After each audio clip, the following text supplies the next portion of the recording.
Hello friends, మీరు కనుక subscribe చేసుకోకుండా ఈ వీడియో చూస్తుంటే ప్లీజ్ సబ్స్క్రైబ్ చేసుకోండి. అలాగే ఈ వీడియో చివరి వరకు చూసి ఈ కథ కనుక మీకు నచ్చితే లైక్ చేయడం మర్చిపోకండి. అందమైన హైదరాబాద్ మహానగరం అపార్ట్మెంట్లో ఉదయం 7 గంటలు టీవీలో వెంకటేశ్వర స్వామి సుప్రభాతం శ్రావ్యంగా వస్తుంటే కల్పన గారు సుప్రభాతం చదువుతూ ఇల్లంతా ధూపం వేస్తుంటారు. శ్రీధర్ గారు లేచి సోఫాలో కూర్చొని పేపర్ చదువుతూ ఉంటారు.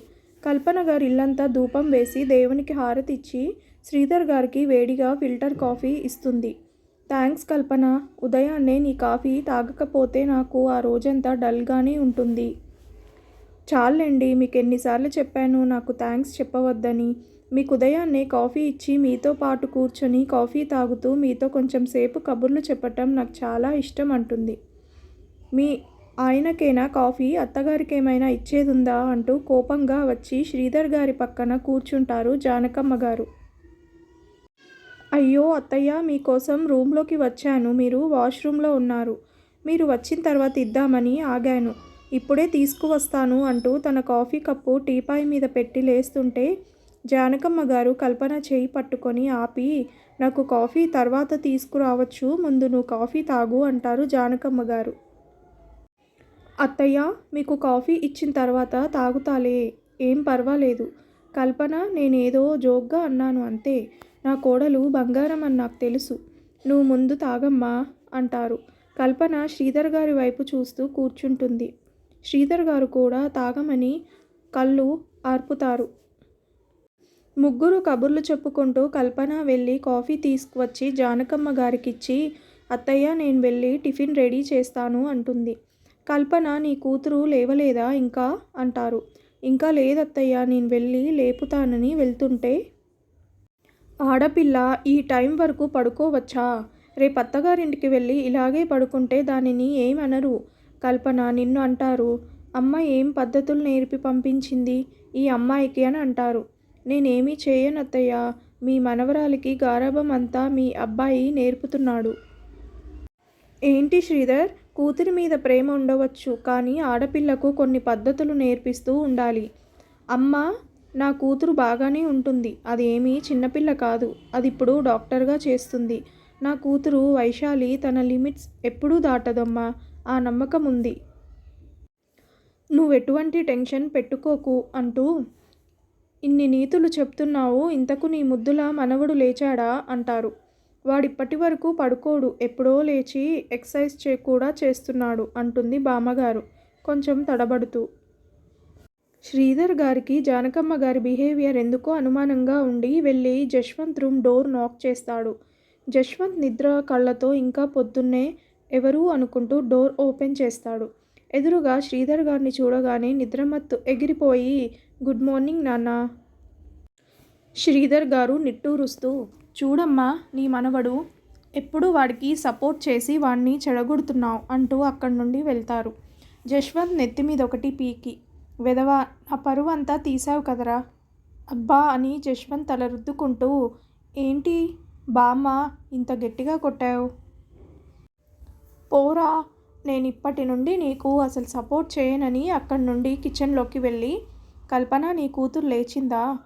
లేచింది అత్తయ్య, ఫ్రెష్ అవ్వటానికి వెళ్ళింది. ఏంటి జాన్, పొద్దున్నే నన్ను పొగిడే ప్రోగ్రాం పెట్టావు అంటూ స్టెప్స్ దిగుతూ వస్తూ ఉంటుంది వైశాలి. ఆరెంజ్ కలర్ చుడీదార్లో నడుము వరకు ఉన్న హెయిర్ను లీవ్ చేసి ఒక చేతిలో స్టెథోస్కోప్ పట్టుకొని బామ్మ దగ్గరకు వచ్చి ఆమెను సోఫాలో కూర్చోపెట్టి, ఎందుకు జాన్ ఉదయాన్నే నన్ను తిడుతూ బీపీ తెచ్చుకోకు. అమ్మ, బీపీ కిట్ ఇవ్వు అంటూ జానకమ్మ గారిని టెస్ట్ చేస్తూ ఉంటుంది. ఆరెంజ్ కలర్ చుడిదార్లో నడుము వరకు ఉన్న హెయిర్ను లీవ్ చేసి ఒక చేతిలో స్టెథోస్కోప్ పట్టుకొని బామ్మ దగ్గరకు వచ్చి ఆమెను సోఫాలో కూర్చోపెట్టి, జాన్ ఉదయాన్నే నన్ను తిడుతూ బీపీ తెచ్చుకోకు అంటూ, అమ్మ బీపీ కిట్ ఇవ్వు అంటూ జానకమ్మ గారిని టెస్ట్ చేస్తూ, చూడు జాన్, నా మీద అరుస్తూ ఉంటే నీ బీపీ 10 పాయింట్స్ పెరిగింది. ఎప్పుడు ప్రశాంతంగా ఉండు అని అందుకే నీకు చెప్తూ ఉంటాను. నువ్వు ఎంత ప్రశాంతంగా ఉంటావో నీ బీపీ కూడా అంత కంట్రోల్లో ఉంటుంది జాన్. జానకమ్మ గారు మూతి 3 వంకర్లు తిప్పుతూ, అబ్బో, పెద్ద డాక్టర్ గారు వచ్చారు నాకు చెప్పటానికి ఇదిగో చూడు డాక్టర్ అమ్మ, నా ఆరోగ్యం ఎలా చూసుకోవాలో నాకు తెలుసు, కానీ నువ్వు టిఫిన్ చేసి వెళ్ళి నీ పేషెంట్లను చూసుకో అంటుంది. అబ్బా బామ్మ, నీకు జాగ్రత్తలు చెప్పినందుకు నాకు బుద్ధి లేదంటూ చెంపలు వాయించుకుంటుంటే, అయ్యో వైషు ఆగవే, నేనేదో జోక్ చేశాను, దెబ్బ తగులుతుంది అంటూ చేతులు పట్టుకుంటుంది. వైషు నవ్వుతూ, నాకు తెలుసు బామ్మ నీ గురించి, నువ్వు పైకలా మాట్లాడతావు, నేనంటే ఎంత ఇష్టమో. నేను చెప్పిన ప్రతి మాట వింటావని నాకు తెలుసు బామ్మ, కానీ హెల్త్ గురించి మన జాగ్రత్తలో మనం ఉంటే మంచిది బామ్మ అంటుంది. నాకు తెలుసు తల్లి, మీ అమ్మ ఉండగా నా ఆరోగ్యానికి వచ్చిన నష్టమేమీ లేదు. నా కోడలు నన్ను జాగ్రత్తగా చూసుకోవడం వల్ల నేను బాగానే ఉన్నాను. నువ్వు నా గురించి టెన్షన్ పడకు తల్లి అంటుంది. కల్పన గారు నవ్వుకుంటూ వాళ్ళ దగ్గరకు వచ్చి, మీ ఇద్దరి కబుర్లు చెప్పుకోవటం అయితే టిఫిన్కి రండని పిలుస్తుంది. పద బామ్మ టిఫిన్ చేద్దాం, నాకు కూడా హాస్పిటల్కి టైం అవుతుంది అంటూ ఇద్దరూ టిఫిన్ చేయడానికి వెళ్తారు. కల్పన గారు వచ్చి వాళ్ళిద్దరికీ టిఫిన్ పెడుతుంది. వైషు టిఫిన్ చేసిన తర్వాత బ్యాగ్ తీసుకొని అందరికీ బాయ్ చెప్పి హాస్పిటల్కు స్టార్ట్ అవుతుంది. కారులో వెళ్తుంటే వైషు ఫ్రెండ్ నిత్యశ్రీ కాల్ చేస్తుంది. హాయ్ నిత్య, ఎక్కడున్నావు? నీ డ్యూటీ అయిందా? అయింది వైషు, ఇప్పుడే ఇంటికి వెళ్తున్నాను. నువ్వు ఎక్కడున్నావు? ఇప్పుడే హాస్పిటల్కి వెళ్తున్నాను నిత్య. ఓకే వైషు, మనం ఈవినింగ్ మీట్ అవుదాం, బాయ్ వైషు అంటుంది. వైషు కూడా నిత్యకు బాయ్ చెప్పి, ఈరోజు నాకు సర్జరీస్ ఏమీ లేవు, ఈరోజు వర్క్ తక్కువే ఉంది అనుకుంటూ హాస్పిటల్కు రీచ్ అయిన తర్వాత కారును పార్క్ చేసి హాస్పిటల్ లోపలికి ఎంటర్ అవుతుంది. అది పెద్ద వర్మ్స్ మల్టీ స్పెషాలిటీ హాస్పిటల్. ఈ హాస్పిటల్ ఫుల్ సెక్యూరిటీ మరియు మంచి వైద్యం చేస్తారని, పేషెంట్లను చాలా కేర్గా చూసుకుంటారని పేరు రావడంతో ఎక్కువ మంది డబ్బున్న వాళ్ళు ఇక్కడకు వస్తుంటారు. టాప్ 10 హాస్పిటల్లో ఇది ఒక హాస్పిటల్. వైషు అక్కడ 4 years నుండి వర్క్ చేస్తుంది.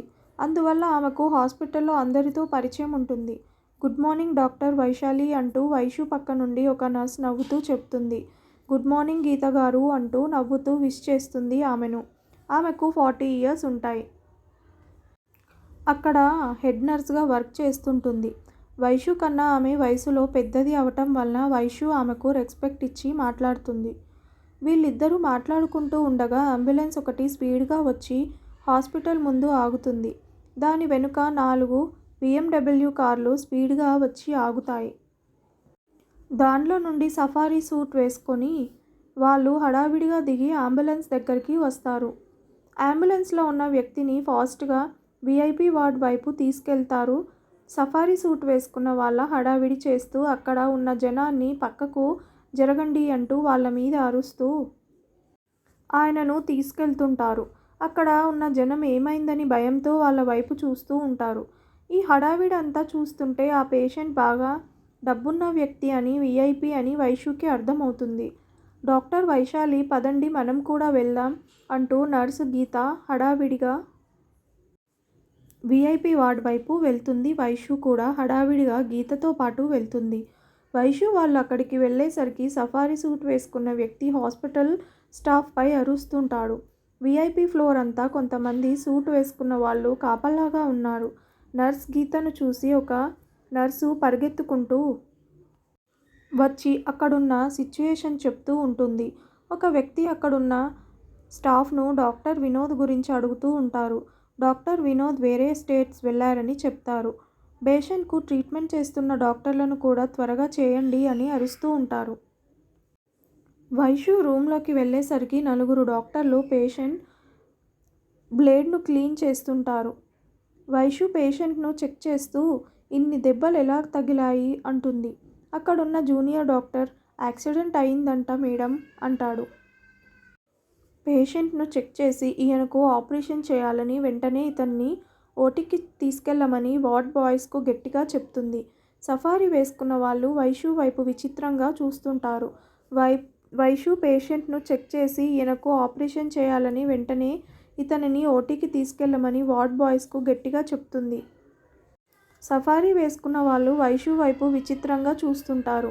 వైషు అదేమీ పట్టించుకోకుండా ఎందుకు అలా చూస్తున్నారు అంటుంది. సఫారీ వేసుకున్న వాళ్ళలో ఒకతను ముందుకు వస్తుంటే అందరూ అతనికి సెల్యూట్ చేస్తుంటారు. వస్తున్న అతను వాళ్ళందరికీ హెడ్ అయి ఉండవచ్చు.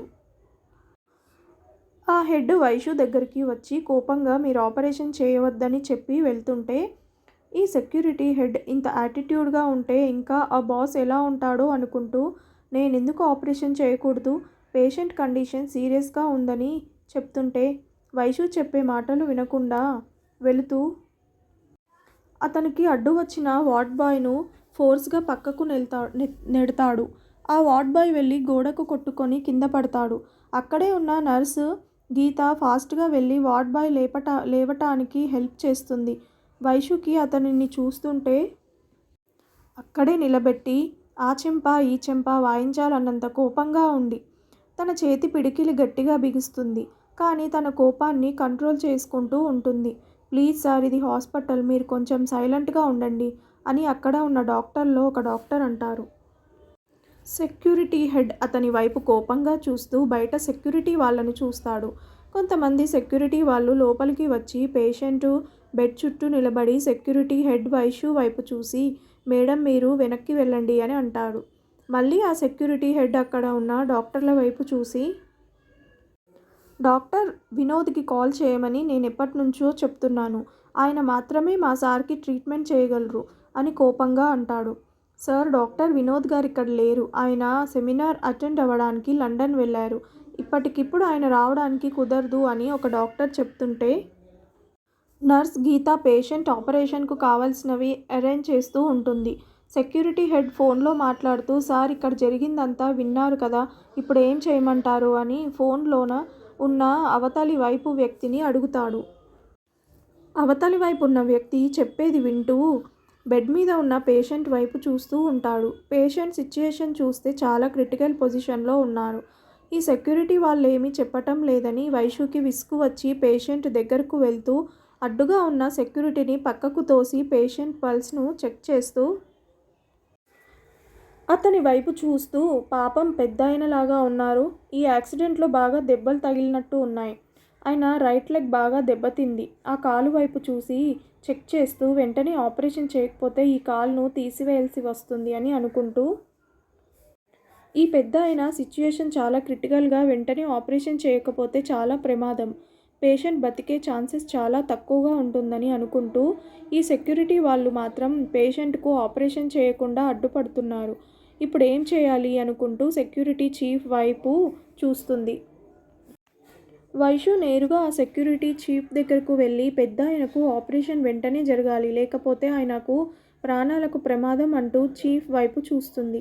చీఫ్ పెద్దాయన వైపు చూసి ఏం చేయాలో అర్థం కాక అలానే చూస్తూ ఫోన్లో ఏదో చెప్తుంటే వింటూ ఉంటాడు.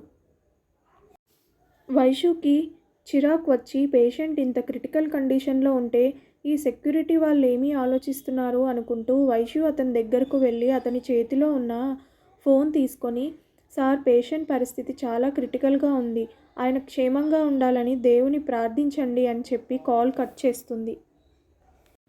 చీఫ్ వైషు వైపు కోపంగా చూసి ఆమె చేతిలో ఫోన్ లాక్కుంటూ ఉంటే అప్పుడే మళ్ళీ ఫోన్ రింగ్ అవుతుంది. చీఫ్ కాల్ ఆన్ చేసి, చెప్పండి సార్ అంటాడు. అవతలి వైపు ఉన్న వ్యక్తి వెంటనే పెద్దాయనను ఆపరేషన్ థియేటర్కు తీసుకువెళ్ళండి అని చెప్తాడు. వైషు వెంటనే పెద్దాయన దగ్గరకు వెళ్ళి చూస్తూ ఆపరేషన్ థియేటర్ రెడీ చేయమని అక్కడ ఉన్న నర్స్ గీత వైపు చూస్తుంది. డాక్టర్ వేణుగారు వచ్చారా అని అక్కడ ఉన్న డాక్టర్స్ను అడుగుతుంది. ఆయన కూడా అక్కడ ఉన్న డాక్టర్లలో one of the best doctor, అందుకే ఆయన గురించి అడుగుతుంది. ఈరోజు ఆయన లీవ్లో ఉన్నారు మేడం అంటూ అక్కడ ఉన్న డాక్టర్ చెప్తాడు. అప్పుడే హాస్పిటల్ చీఫ్ నుండి వైషుకి కాల్ వస్తుంది. వెంటనే వైషు కాల్ ఆన్ చేసి, చెప్పండి సార్ అంటుంది.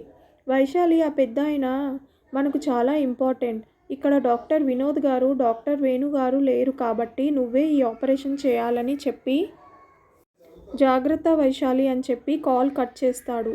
వైషు ఓకే సార్ అని పేషెంట్ ఫైల్ను గీతను అడిగి తీసుకొని ఫైల్ను చెక్ చేసిన తర్వాత 4 డాక్టర్లతో కలిసి ఆపరేషన్ చేయడానికి వైషు ఆపరేషన్ థియేటర్కు వెళ్తుంది.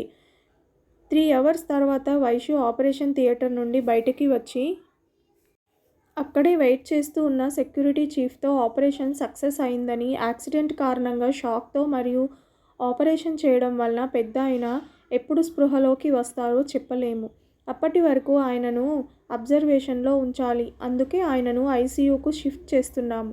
పేషెంట్ను డిస్టర్బ్ చేయకండని చెప్పి వైషు ఫ్రెష్ అవ్వడానికి తన రూమ్కు వెళ్తుంది.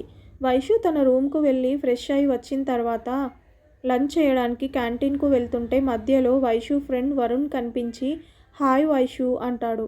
వరుణ్ వైషుతో పాటు మెడిసిన్ చేసి ఇప్పుడు ఈ హాస్పిటల్లోనే జాయిన్ అయి వైషుతో పాటు పని చేస్తున్నాడు.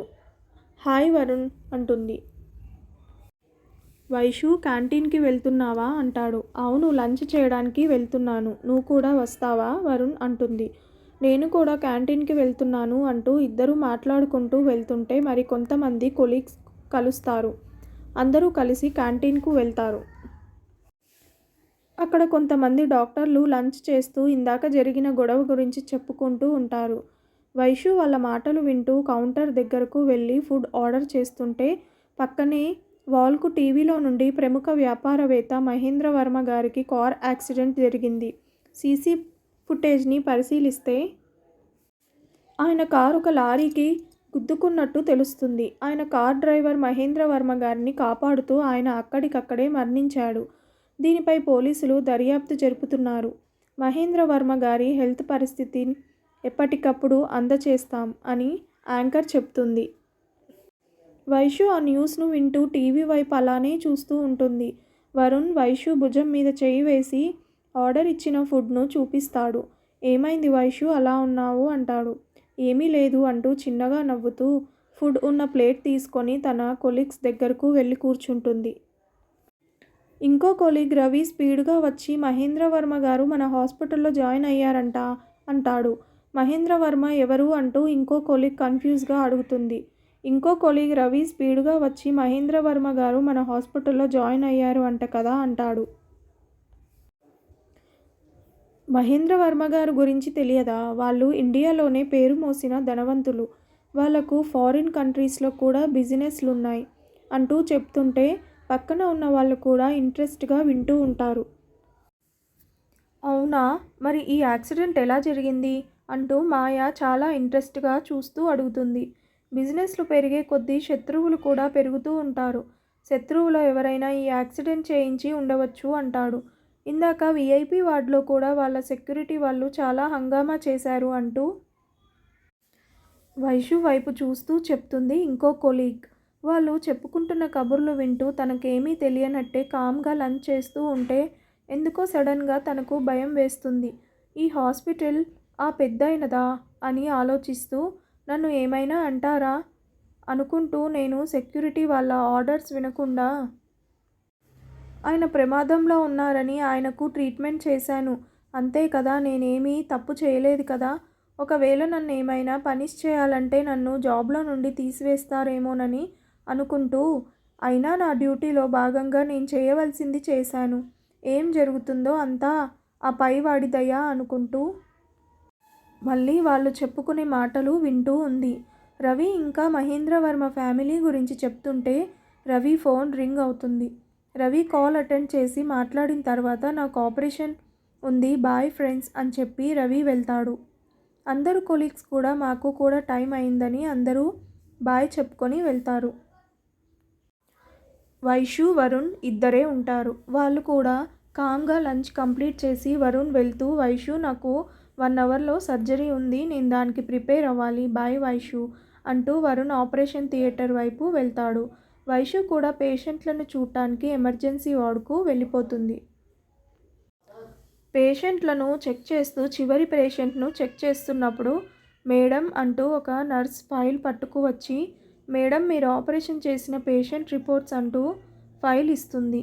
వైషు ఫైల్ చూస్తూ విఐపి వార్డుకు వెళ్తుంది. అక్కడ ఉన్న సెక్యూరిటీని చూసి ఏంటి వీళ్ళింతకు ముందు కన్నా ఎక్కువ హడావిడి చేస్తున్నారు అని చిరాకుగా అనుకుంటూ రూమ్లోకి వెళ్తుంటే మీ ఐడి చూపించండి అంటూ ఒక సెక్యూరిటీ అతను ఆపుతాడు. వైషు తన ఐడి చూపించి రూమ్లోకి వెళ్తుంది. వైషు రూమ్లోకి వెళ్ళిన తర్వాత మహేంద్ర వర్మ గారిని చెక్ చేయడానికి బెడ్ దగ్గరకు వెళ్తూ తన వెనుక ఎవరో ఉన్నారని అనిపించి వెనక్కి తిరిగి ఒక వ్యక్తి విండో వైపు తిరిగి ఫోన్లో మాట్లాడుతూ కనిపించాడు. వైషు అతనిని చూస్తూ ఇతను ఎవరు మనిషి, చూస్తే వెనక నుంచే 6 ఫీట్ హైట్ జిమ్ బాడీతో చాలా హాట్గా ఉన్నాడు అనుకుంటూ ఉండగా వైషు అతని వైపు చూస్తుంటే అతను సడన్గా గట్టిగా అరుస్తూ, మీరేం చేస్తారో నాకు తెలియదు, వెంటనే వాడి డీటెయిల్స్ నాకు కావాలి, లేకపోతే మీలో ఏ ఒక్కరూ ప్రాణాలతో ఉండరని గట్టిగా అరుస్తుంటాడు. ఇతను ఎవరు పేషెంట్ ఉన్నారని ఏమాత్రం కామన్ సెన్స్ లేకుండా ఇలా బిహేవ్ చేస్తున్నాడు అనుకుంటూ అతని దగ్గరకు వెళ్ళి కోపంగా, ఏయ్ మిస్టర్, మీరు పేషెంట్ను డిస్టర్బ్ చేయకుండా బయటకు వెళ్ళి ఇంకా గట్టిగా ఫోన్ మాట్లాడుకోండి, దయచేసి ఇక్కడ మాత్రం చిన్నగా మాట్లాడండి అని చెప్పి వైషు తన ఆవేశాన్ని కంట్రోల్ చేసుకుంటూ బెడ్ దగ్గరకు వెళ్ళి పేషెంట్ను చెక్ చేస్తూ ఉంటుంది. ఒక్కసారిగా రూమ్ అంతా సైలెంట్గా ఉంటుంది.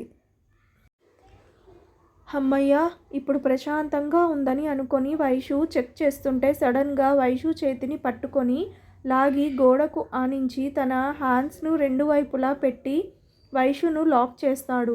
ఈ సడన్ అటాక్కి వైషు షాక్తో అలానే చూస్తుంటే అతని కళ్ళు రెడ్గా నిప్పులు కక్కుతుంటే వైషు ఇంకా భయపడుతూ పిడికిలి గట్టిగా బిగించి, ఏయ్ మిస్టర్, ఎవరు నువ్వు, నన్ను వదులు అని గింజుకుంటూ ఉంటుంది. అయినా అతను లెక్క చేయకుండా వైషు మొహంలో మొహం పెట్టి తన భుజాలను పట్టుకొని, ఏమన్నావు నువ్వు అంటాడు. అతని గొంతుకు భయపడి, నేనేమన్నాను, పేషెంట్కు డిస్టర్బ్గా ఉంటుంది, బయటకు వెళ్ళి మాట్లాడండి అన్నాను, అంతే కదా అంటుంది. నీకు ఎంత ధైర్యం, నా మీద అరుస్తావా అంటూ వైషు కళ్ళల్లోకి చూస్తుంటాడు. అతను అంత దగ్గరగా ఉండటం వైషుకి చిరాగ్గా అనిపించి తన ఫేస్ను పక్కకు తిప్పుతుంది. నేను మాట్లాడుతుంటే నువ్వు ఎందుకు మొహం తిప్పుకుంటున్నావు అంటూ వైషు ఫేస్ పట్టుకొని తన వైపు తిప్పుకొని వైషు భుజం మీద చేతులు వేసి గట్టిగా నొక్కుతూ ఉంటాడు. అతని కోపాన్ని చూసి వైషు భయపడుతుంటే వైషు భయపడ్డం చూసి చిన్నగా నవ్వుతూ, నన్ను చూసి ఇలా భయపడాలి కానీ నన్ను ప్రశ్నించకూడదు అంటాడు. వైషుకి అప్పటికే కోపంతో ఏం చేయాలో అర్థం కాక తన భుజం మీద ఉన్న చేతులను విసిరికొట్టి తన శక్తినంతా కూడా తీసుకొని అతని చెంపపై కొడుతుంది. అతను షాక్తో ఒక అడుగు వెనక్కి వేసి వైషుని కోపంగా చూస్తుంటే ఈ టైంలోనే వైషు అతని దగ్గర నుండి బెడ్ దగ్గరకు వెళ్తుంటే వైషు వెళ్లకుండా తన చేతిని గట్టిగా పట్టుకొని తన వైపుకు లాక్కొని కోపంగా వైషు కళ్ళలోకి చూస్తుంటాడు. అంతలో మహేంద్రవర్మ గారి హార్ట్ బీట్ పెరగటంతో పక్కనే ఉన్న మిషన్ నుండి బీప్ అంటూ సౌండ్ వస్తుంటుంది. వైషు అతని చేతిని విసిరికొట్టి కంగారుగా మహేంద్రవర్మ గారి దగ్గరకు వెళ్ళి చెక్ చేస్తుంటుంది. అంతలో మహేంద్రవర్మ గారి హార్ట్ బీట్ పెరగటంతో పక్కనే ఉన్న మిషన్ నుండి బీప్ అంటూ సౌండ్ వస్తుంటుంది. ఏమైంది, ఎందుకు హార్ట్ బీట్ పెరిగింది అంటాడు ఆ వ్యక్తి. వైషు అతని మాటలు పట్టించుకోకుండా పల్స్ చెక్ చేస్తూ అప్పుడే గీత వెళ్తుంటే గీత గారు అంటూ గట్టిగా పిలుస్తుంది. గీత కంగారుగా లోపలికి వచ్చి, ఏమైంది వైషు, ఎందుకంత గట్టిగా అరిచావు అంటుంది. సార్కి హార్ట్ బీట్ పెరుగుతుంది, ఏదో మెడిసిన్ పేరు చెప్పి ఆ ఇంజెక్షన్ ఇవ్వండి అంటుంది. ఓకే వైషు అని గీత ఆ ఇంజెక్షన్ లోడ్ చేసి ఇస్తుంది. వైషు వెంటనే ఆయనకు ఇంజెక్షన్ చేసి పక్కనే చైర్లో కూర్చొని పల్స్ చెక్ చేస్తుంటుంది. గీత కూడా టెన్షన్గా వైషు పక్కనే నిలబడి చూస్తుంటుంది. 10 మినిట్స్కు స్లోగా కంట్రోల్ అవుతూ ఉంటుంది. అప్పటి వరకు టెన్షన్గా ఉన్న వైషు కొంచెం రిలాక్స్ అవుతుంది. పక్కనే ఉన్న వ్యక్తి కూడా అప్పటి వరకు కామ్గా ఉన్న వ్యక్తి ఎందుకు హార్ట్ బీట్ పెరిగింది, ఏమైంది అంటాడు. నాకు తెలిసి మీ అరుపులకు ఆయనకు హార్ట్ బీట్ పెరిగి ఉండవచ్చని అనుకుంటున్నాను అంటుంది. ఏం మాట్లాడుతున్నావు, నేను ఎవరనుకుంటున్నావు అంటాడు. మీరెవరైతే నాకెందుకు, పైనుంచి అయితే ఊడిపడలేదు కదా, మామూలు మనిషివే కదా అంటుంది. ఆ వ్యక్తికి చికాకు వచ్చి, బుద్ధి లేని వెధవా, నిన్ను ఈయనకు ట్రీట్మెంట్ చేయమని చెప్పింది అంటాడు. ఓయ్ ఏంటి అలా వెధవా బుద్ధి లేదని తిడుతున్నావు, నన్ను ట్రీట్మెంట్ చేయమని చెప్పిన వ్యక్తి ఈ పెద్దాయనకు సంబంధించిన ఆయన. నీ మాటలు కానీ బయట ఉన్న ఈ పెద్దాయన సెక్యూరిటీ వాళ్ళు వింటే నీ బాడీలో ఉన్న ఏ పార్టును వదలకుండా విరిచేస్తారు, జాగ్రత్త. ఆ తర్వాత శ్రీకృష్ణ జన్మస్థానానికి పంపిస్తారు. నీకు ఇంకొక విషయం తెలుసా, ఈయన మనవడు పెద్ద బిజినెస్ మ్యాన్ అంట. ఆయన కోసం అందరూ ఎదురు చూస్తున్నారు. ఆయన వచ్చే వరకు ఇలానే మాట్లాడుతూ ఉండు. ఆయన వచ్చి నిన్నేకంగా పైకి పార్సిల్ చేస్తాడు అంటుంది. వాట్? ఏం మాట్లాడుతున్నావు నువ్వు? నిజమే మాట్లాడుతున్నాను. కానీ నాకొక డౌట్. నువ్వు ఇందాకటి నుంచి ఇక్కడే ఉన్నావు. ఇంతకీ నువ్వు ఎవరు? అంటుంది.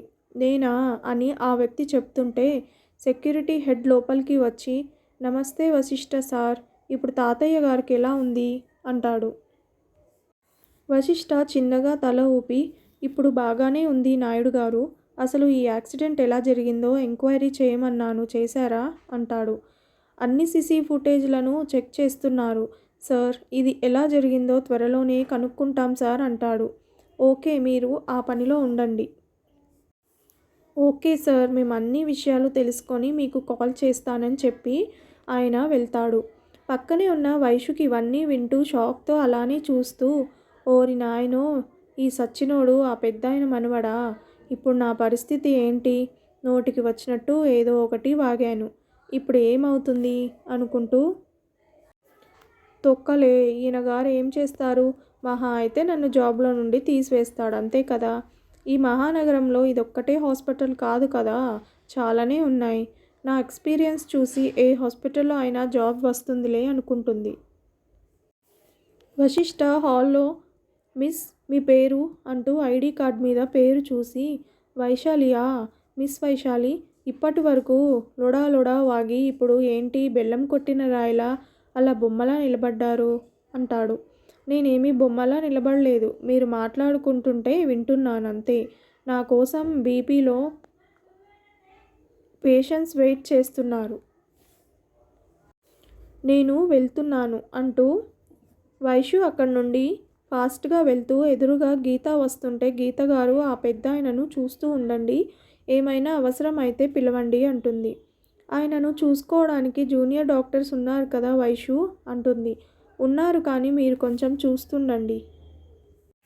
ఇప్పుడే కదా హార్ట్ బీట్ పెరిగింది, అందుకే మీకు చెప్పాను అంటుంది. ఓకే వైషు, నేను చూసుకుంటానులే, నువ్వు వెళ్ళు అంటుంది. థ్యాంక్స్ గీత గారు అని చెప్పి వైషు తన రూమ్కు వెళ్ళి ఫ్రిడ్జ్లో వాటర్ బాటిల్ తీసుకొని తాగి పక్కన పెట్టి చైర్లో కూర్చొని అమ్మయ్య అనుకుంటుంది. అబ్బా, ఏం టెన్షన్.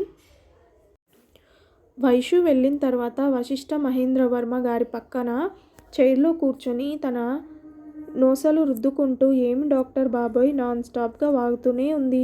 ఈ డాక్టర్ వాగుడికి హెడేక్ కూడా వచ్చింది అనుకుంటూ, రేపు ఈ డాక్టర్ వచ్చేసరికి ఇక్కడ ఉండకూడదు. అయినా ఆ డాక్టర్కి నేను భయపడ్డమేంటి? నేనెవరో తెలిసిన తర్వాత తనే పారిపోయింది కదా, ఇంకా రేపు కూడా ఈ డాక్టర్ రాదులే అనుకుంటూ మహేంద్ర గారి వైపు చూస్తూ, తాతయ్య, నిన్ను ఈ పరిస్థితికి తెచ్చిన వాళ్లకు నరకం అంటే ఏమిటో చూపిస్తాను అంటూ ఆయన చేతిని పట్టుకొని ఆయన మొహంలోకి చూస్తుంటాడు. మన హీరో వశిష్ఠ వర్మ గురించి కొంచెం తెలుసుకుందాం. వశిష్ఠ నాన్న ప్రతాప్ వర్మ గారు చిన్నప్పుడే చనిపోతారు. అమ్మ కాత్యాయని గారు వశిష్ఠ పుట్టిన తర్వాత కొన్ని నెలలకు ఇంట్లో నుండి వెళ్ళిపోతారు. ఆ దిగులుతోనే ప్రతాప్ గారు చనిపోతారు. అమ్మ నాన్న లేని వశిష్ఠను మహేంద్ర గారు అన్నీ తానై పెంచుతారు. కాత్యాయని గారి గురించి, ఆవిడ పిల్లవాడిని వదిలేసి వేరే వాళ్లతో లేచిపోయింది, తను అసలు కన్నతల్లేనా అంటూ చాటుమాటుగా చెప్పుకుంటుంటే వశిష్ఠ విని తల్లి అంటే ద్వేషాన్ని పెంచుకుంటూ తనతో పాటు అది కూడా పెరుగుతూ వచ్చింది. వశిష్ఠ తన అమ్మ మీద ద్వేషాన్ని పెంచుకుంటుంటే మహేంద్ర గారికి అంతా తెలిసి కూడా ఏం చెప్పాలో ఎలా చెప్పాలో అర్థం కాక ఆవిడ గురించి ఎక్కువ ప్రస్తావన లేకుండా వశిష్ఠని చూసుకునేవారు. ఈ కథ కనుక మీకు నచ్చితే ప్లీజ్ సబ్స్క్రైబ్ చేయండి, అలాగే లైక్ చేయడం మర్చిపోకండి. Thank you so much for watching this video.